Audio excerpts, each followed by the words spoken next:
Good morning. It is Friday, November 10th at about 9:30 in the morning, and I thought I'd take you through a little tour of the garden.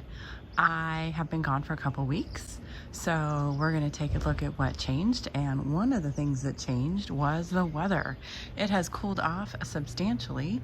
We got into the low 40s, high 30s over the time I was gone, plus we got some rain, so things are looking a little different.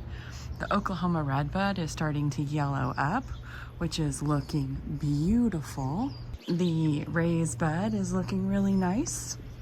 The pansies are starting to take root and looking really good. And of course, this guy here, and I can't remember what this is right now, put it on the screen, is starting to develop some beautiful pink blooms.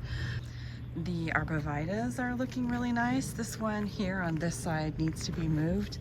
As I'm looking into the sun here, I'm not sure you can see, they're not quite lined up, and it really does show up pretty easily in some views, so it's gonna bother me, so I'm gonna go ahead and change it. I have two orange rockets here that still need to be planted.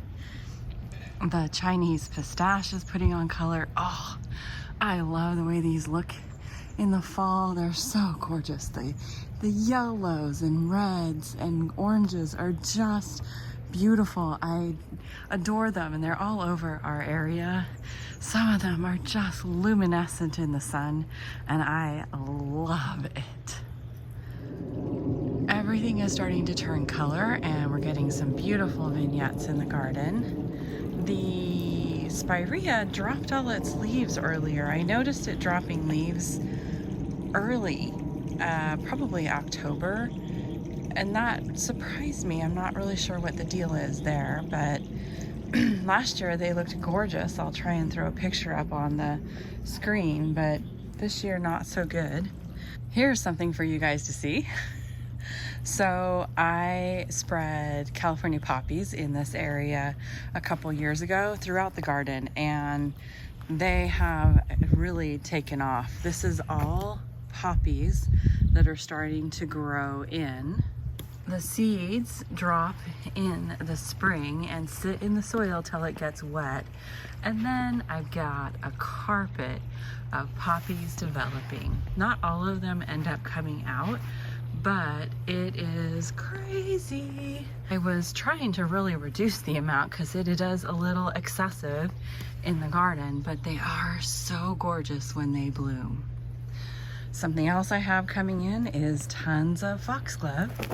Look at all these babies here, even some blooms here. It's looking real pretty. Of course, Audrey here is still going crazy.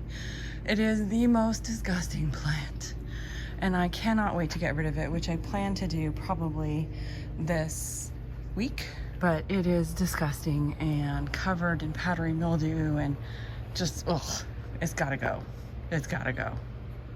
The hydrangea is looking beautiful, and a couple of the limelight panicles are turning pink. Check that out. Not something I expected, but it must be happy. I'm feeling pretty darn good about that. The last plant is the Eureka lemon tree. It is looking gorgeous. Lots of huge lemons on here. Look at the size of this. They can get bigger depending on the amount of moisture they get. I'm going to end my November garden tour here. I have a couple more projects to finish this winter, and I will share those as I complete them. Thank you for joining me for my garden journey.